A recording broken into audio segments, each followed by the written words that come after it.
areas that they need to contribute in. First is the strategy of the organization. So whether it's long-term, short-term, what is the business, the internal realities, the external realities fighting these conflicts. The second issue is the whole issue of governance. The risks, the financial controls, the financial audit, compliance, especially global compliance, that whole space. The third, and this is something very close to my heart, having come from the area of human resources and human capital management, is the whole space of performance management for senior leadership and for the organization. How do you set goals? How do you measure success? How do you create a high-performance work ethic in the organization? And finally is the talent pipeline, succession planning for the CEO as well as the senior leadership in that role.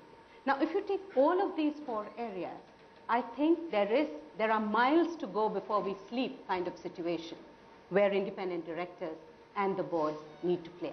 Well, Mr. Chaudhary, do you agree that all of this is actually being done at this point of time? Are the hard questions being asked in the boardrooms? Well, actually, in India as anywhere else in the world, we have examples of the world's best examples of corporate governance and also the world's worst examples of corporate governance. Our focus today is the concern that the really good are very few, and the majority comprise where the governance is low. Now, you mentioned about eminence in the board. I think it's patently clear from what the comments have been that eminence is not synonym with competence that we need in our corporate boards. And your question about independent directors in a board, Mr. Masood mentioned, I have held the view that if a company decides to go public, irrespective of its quantum of equity, the majority must be independent directors, and the chairman must be an independent director. It is an interesting thought, but is that something that's really practical in the world of today? What would the chairman's point of view be? Mr. Mohanty, if you have to take the other side, because it's always easy to say that this needs to be done. It's almost like a diet that you want to follow when you want to lose weight, that you need to do all of this. But really, can you do any of it? Can you even do 10% of it? If you could, indeed, that would be really a very happy place that you would be sitting in. So it's nice to put points 1 to 5, but how much of it can you implement? That's true. As a matter of fact, I have got a total different opinion about totally different view about this question itself. I mean, is it that the picture what we are projecting today, that everything is wrong in the Indian corporate, everything wrong with the Indian board today? As a matter of fact, Indian corporates today, I think many of us will agree that they have made tremendous impact on the Indian economy today. Tremendous impact. When I'm saying so, there are aberrations, there are problems. Yes, it is a learning for every one of us. We have to learn from this episode and try to improve upon it. The outside view on this, Baroness Verma, how do you read the Indian boardroom? Do you see it any different from the global boardroom? First of all, I don't. I think the difficulties that have been raised by the last speaker are relevant to whatever boardroom in anywhere in the world. I think most boardrooms, considering the economic difficulties we have in the Western world at the moment, show that boardrooms haven't functioned as they should have functioned. And there are a number of reasons for that, and one or two of them have been pointed out by you already. And one of them is that information comes to independent directors, we call them non-executive directors, a little late in the day, so there is not enough time for scrutiny. But I would like to say that I agree with Mr. Mahood that there are independent directors who may not be well informed of what is actually expected of them when they are put on boards, and are often then resistant or hesitant to challenge people they believe know what they're doing. I mean, for us, we have the banking crisis, which has created a real soul-searching moment for the Western world on how do we look at decision-making at the top, and who then is actually responsible for when things go completely out of control. I don't believe that non-directors should be part of the strategy. That is not, I believe, their job. Their job is actually to audit and view what's going on, and then be able to be brave enough to be able to say, I think there's something not quite right here. I think that is the key. With that, I think we'll bring this panel discussion to a close. I'd like to thank all my panelists, really for a very interesting panel discussion, and really realignment of the moral compass of the boardroom is something that we're seeing evolving today, and in days to come, it's only going to get better. With that, we'll just close the session. Thank you so much for your time and patience, ladies and gentlemen.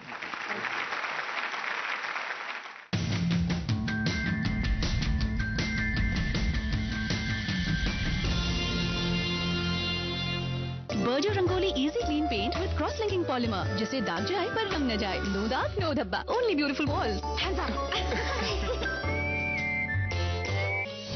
Hello and welcome to this episode of HSBC Wealth Masterclass. India has continued to remain a capital-constrained economy. So even if we do open up to foreigners, it's not all doors open.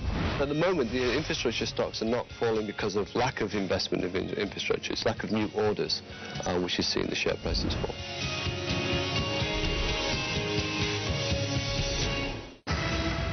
Brought to you by HSBC.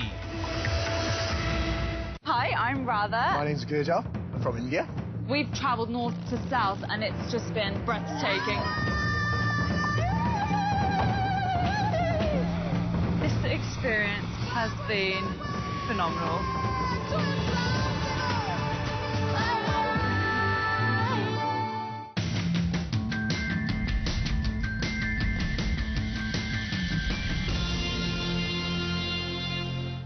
I have great privilege in extending a very warm and hearty welcome to Honorable Dr. M. Veerappa Moily, the Union Minister for Corporate Affairs, Government of India, who has come all the way from Delhi to be with us today and personally present the Golden Peacock Awards to the winners. We are really grateful to him. I must congratulate the awardees here because, it is achieved, by you with much affection, admiration, adulation from business and industry. Golden Peacock Awards, I am told, have become the most sought-after badge of excellence. Today's corporate landscape is vastly different than what it was 2 decades ago. Challenges are beyond you, around you, and one need to travel beyond the frontiers of the respective business to definitely create that kind of an excellence. The international nature of business and growing collaboration is leading to countries and corporates to learn from each other's experience with an endeavor to raise their overall standards. So they will have to redefine their design. In India, we realize that institutional support will be instrumental in ensuring sustainable development with a rational, reasonable and humanist approach. Thank you very much, Jai Hind.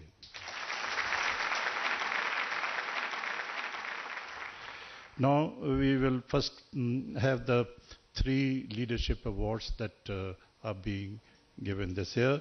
The first is the M.G. George Mathur, Chairman, Mathur Group, Golden Peacock Award for Business Leadership 2011.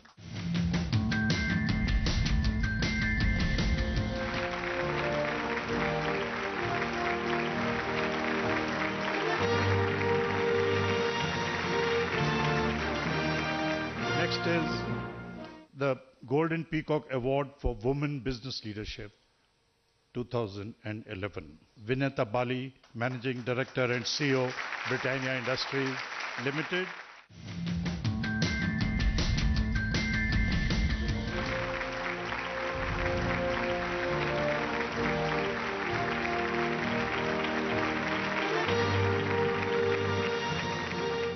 Right, the third and the last leadership thing, the Golden Peacock Lifetime Achievement Award for Education and Healthcare Services. Now, Dr. Ramdas M. Pai, President and Chancellor, Manipal University.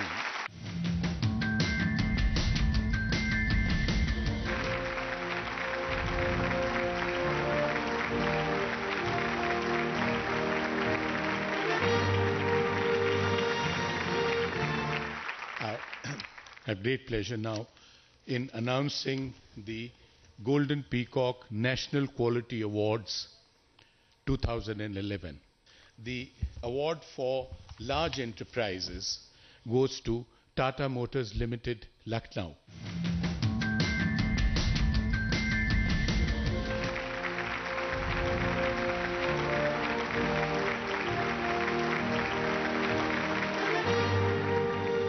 I'm told that Oil and Natural Gas Corporation, they are amongst the large enterprise winners. And I have pleasure in inviting Mr. B. Ram, Executive Director, Technical Services, to please come and receive the award.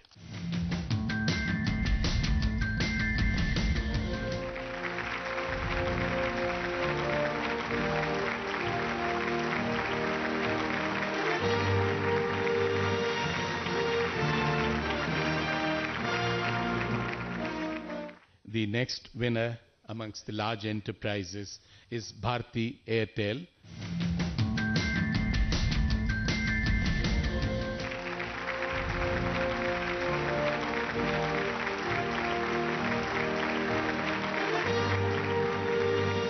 I now come to the winners of the Golden Peacock National Training Award 2011.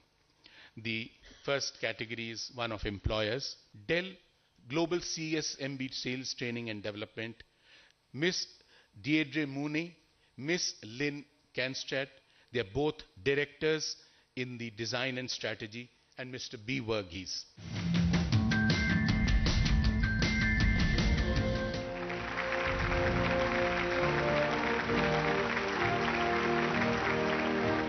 The next winner is IBM Global Processes Services India.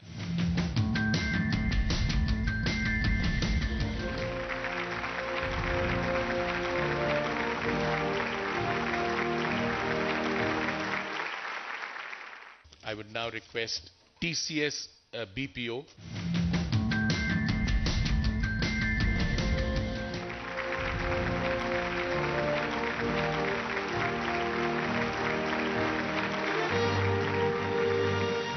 I would now request the Reliance Industries Jamnagar.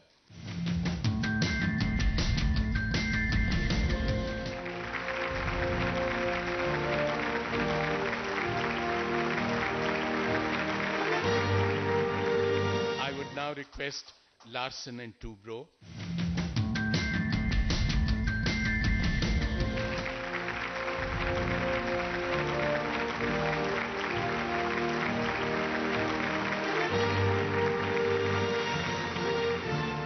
Come to the joint entry category, the Union Bank of India Staff College. Shri M.V. Nair, Chairman and Managing Director.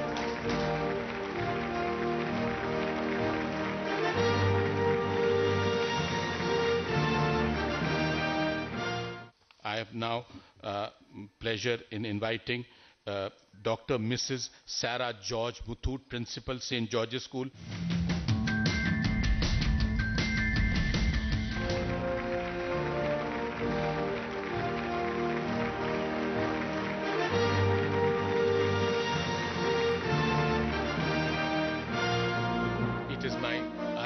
I'm grateful and I must congratulate all the winners of the Golden Peacock Awards.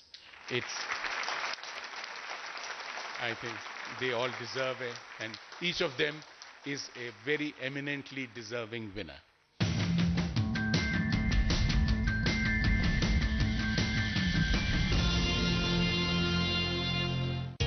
Foreigners' activity, if you think the start of the year is like this, I think there is a lot more for the rest of the year. It seems that they are in the mood to allocate a lot more to India. It is on us now, with the budget and post-election and all, to sustain this flow and attractiveness of Indian markets. Ramdeo Agrawal analyzes the market trends on Market Makers only on ET Now.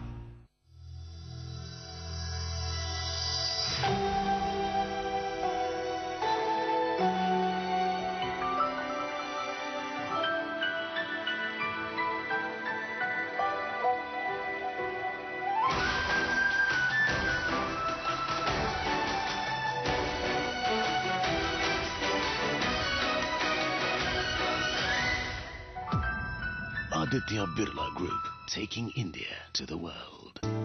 Protect your family in quick, easy steps at hdfclife.com. Good governance is possible only when there is a reciprocity of trust between the governing agencies and the people at large. Gujarat NRE presents Compliance, Trust-Based or Enforced.